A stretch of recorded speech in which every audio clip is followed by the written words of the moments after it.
Kelpie de Nora Stuart.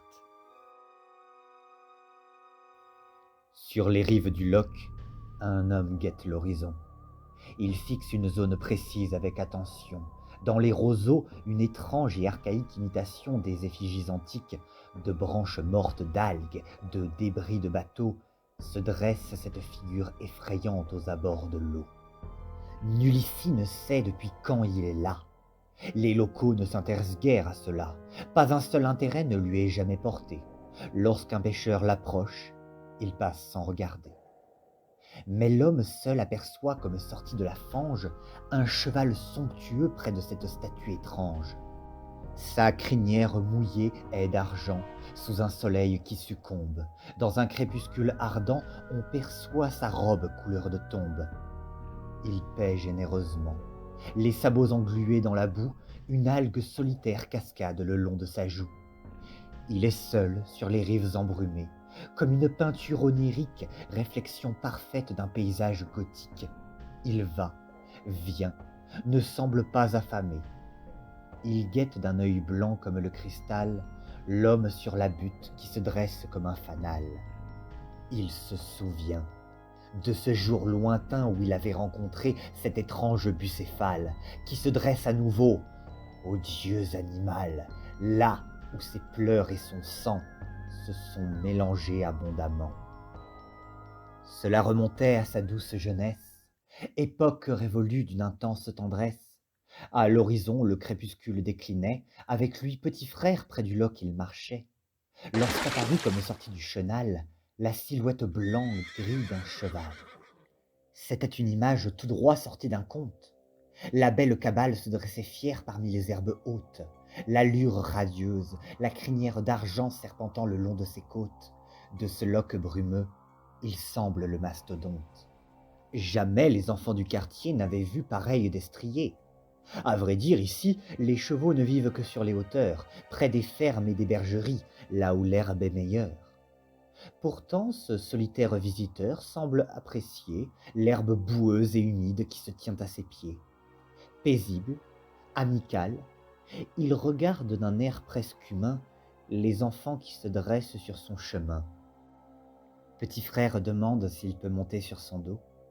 Grand frère s'approche alors calmement du bestiau. Avant qu'il n'ait dit un mot sans qu'on le confronte, l'animal s'assit comme s'il était d'accord pour qu'on le monte. Grand frère porte alors petit frère sur le dos de la bête. Le coursier se relève avec grâce.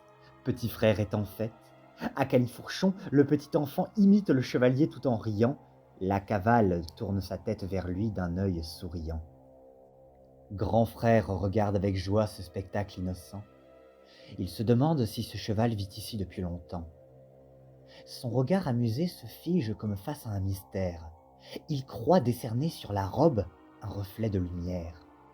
Lorsqu'il s'avance, l'éclat a disparu, et l'intérêt du garçon semble aussitôt révolu par la joie de son petit frère qui singe les grands. Dieu, qu'il est beau et lointain ce temps. Voulant ainsi remercier le splendide cheval, il tend une main d'une manière amicale. Non loin de son ventre, il caresse doucement. Il ne se doute pas du danger un seul instant. Lorsqu'il veut la retirer, c'est impossible, elle est piégée, comme collée, avalée par une sorte de fange. Il tire sans comprendre cette chose étrange. Soudain, il entend les cris de petit frère apeuré. Il lève les yeux et voit le cheval métamorphosé. La robe d'un gris argenté coule au sol comme de la boue. Les pattes arrière semblent fusionner. Quel dégoût! Une queue de poisson y a laissé sa place. Elle traîne au sol, visqueuse comme une limace, poussée par les pattes robustes de devant, traînant prisonniers les pauvres enfants. La mâchoire de la bête s'allonge, un son s'échappe de sa bouche, un rire mêlé d'un mugissement, tandis que ses dents se prolongent. L'horreur absolue tétanise les jeunes gens. La face du monstre se tient devant eux, squelettique équidé aux yeux globuleux, apparaît dans le couchant les dévorant des yeux. Il les entraîne vers le loch. Ils vont mourir noyés sans avoir pu se libérer. Petit frère pleure, mais que peut faire grand frère? Avec force en vain, il tente de se défaire. ou de sauver son cadet dont les 2 jambes semblent avoir fusionné avec la chair moisie du dos de ce monstrueux équidé. L'eau du Loch commence à se répandre sur eux, froide et noire.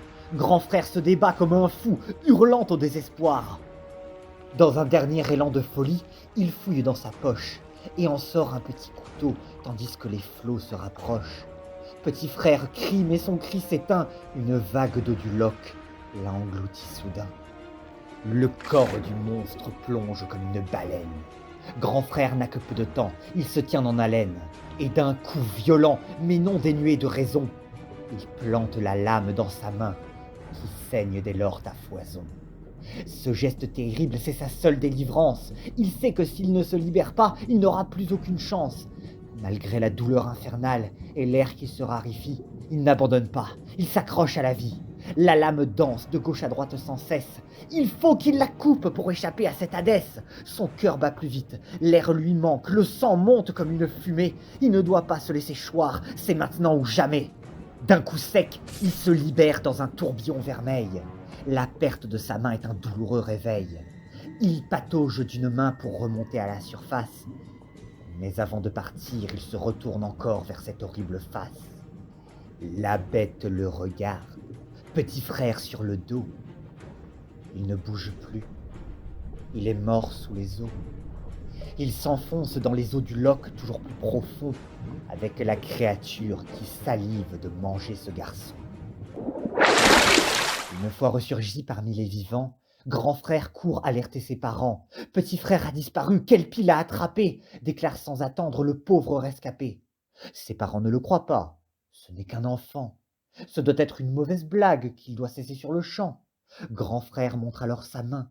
Ses parents terrifiés se précipitent chez les voisins. Il y a un fou dans les parages qui a mutilé notre enfant. Aidez-nous à retrouver l'autre tant qu'il est encore temps. Tous s'en vont dans la campagne. Ils appellent petit frère, abandonnant le blessé à sa douleur sévère. Il se dirige dans la maison pour se faire un bandage, avant que sans rien dire à ses parents, il ne regagne le rivage, là où tout a eu lieu. La colère se lit dans ses yeux. Les larmes sur ses joues sont amères. Il se rappelle la douleur de se trancher la main, du monstre qui dans les profondeurs respirait encore, et enfin, de la douleur d'avoir sauvé sa vie, au lieu de celle de son frère. Alors, sans dire un mot, là, parmi les hautes herbes et la fange, à l'aide de débris de bateaux et de branches, il bâtit sans répit, passe une nuit blanche, à la construction d'une statue étrange. Pierre tombale ou gardien, elle demeure ici pour prévenir son prochain de l'hideux monstre du Loch, qui vous piège et vous réduit à l'état de vieille loque. Elle demeure toujours là, au milieu de la brume. L'étranger s'approche du rivage, une hache à la main. Il s'approche de la statue et de ce cheval à la robe d'airain, qui n'est nullement mouillé par l'écume.